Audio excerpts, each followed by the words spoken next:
Festivo kylmiöpakastimen termostaatin vaihto-ohje.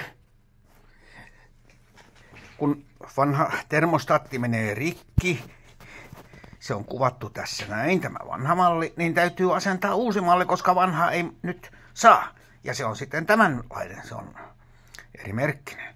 No, tässä on selkeästi, tulee mukana tällainen säätimen vaihto-opas. Ja kuinka se korvataan tää Danfossi tällä Dixel-säätimellä. Ja tässähän tätä nyt sitten on ja mennään katsomaan.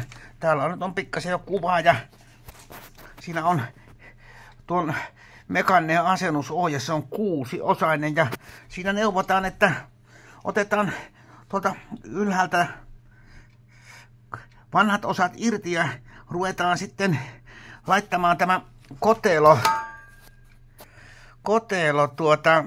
upottamaan tuohon ja ohjeen mukaan se tapahtuu siten, että leikkaa rungon kattopeltiin kotelon tarvitsema tila.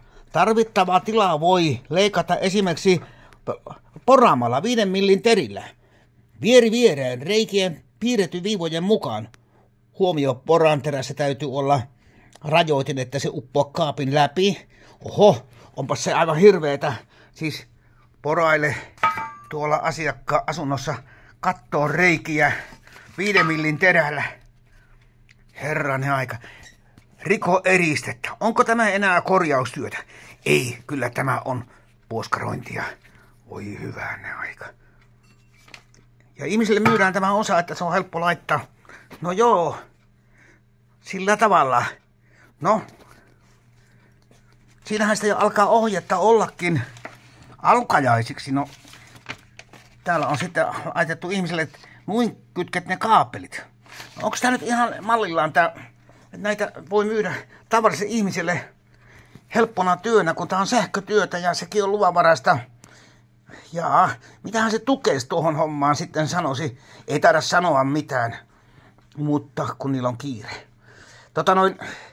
Joo, on siinä tavalliselle kaverille aikamoinen urakka. Taitava täytyy olla, jos tuon osa laittaa. Minulle on tullut näitä soittoja, että ihmiset on tilannut niitä eri toimittajalta ja pyydetään sitten laittamatta, kun ei oikein osaa. No enpä mennä kyllä ihmettele yhtä, että ei osata, että pitää porailla reikiä, repiä eristettä irti tuolla ihmisen kotona. Herranen aika. Tehdä sähköiset työt ja näin. Joo, ja sitten kun katsomme tämän hinnan, se varmaan kiinnostaa, niin esimerkiksi tuossa on yksi toimittaja, mä katson tuon netistä, niin tälle samalle laitteelle, katsotaan mikä täällä on sitten pantu hinnaksi. Katsotaanpas nytten.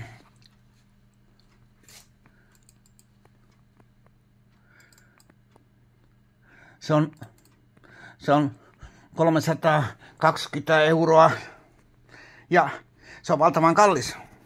No, mikä tämän videon ideana sitten on, niin on se, että rupesin fundeeraamaan, että eikö tämmöistä vanhaa kaappia saataisi vähän edullisemmin kuntoon, kun osakin maksaa tuo ja työt päälle ja matkat, niin se on hyvin äkkiä helposti laskettuna yli 700 tuo korjaus, niin minä tässä nyt näytän sen, että kuinka me saataisiin tämä edullisemmin kuntoon, niin juttu lähtee niin, että otetaan se edellisen mallin termostaatit. Siinä on pakastimen termostaatti ja siinä on kylmiön termostaatti. Kytketään nämä. Nähän toimii. No tässäkin täytyy tehdä kytkennän muutostyö ja tehdä työ turvallisesti. Minkä näköinen siitä sitten tulee, kun tämmönen termostaatti upotetaan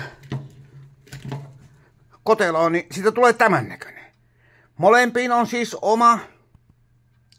Ja nämä karvat on valmiina, niin kytketään ja osien hinnaksi tulee alle 100 euroa ja työt päälle riippuu kuinka näppärä kaveri on. Niin nythän me säästämme jo yli puolet tässä kustannuksissa.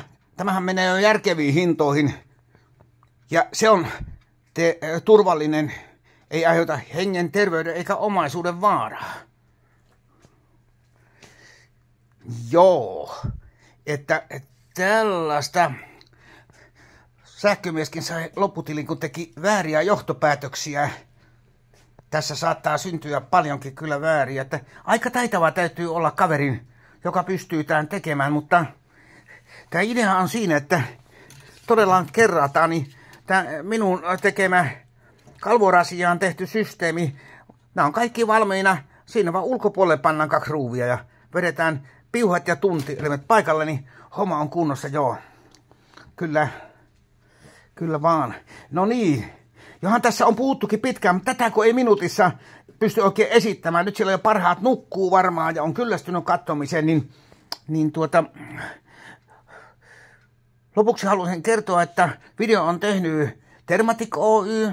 Olen pitkän linjan vestivokorjaaja ja osaan tehdä näitä hommia. Että jos kiinnostaa, niin muissakin Vestivo-ongelmissa, niin mulle voi soittaa numeroon 0400 445 129.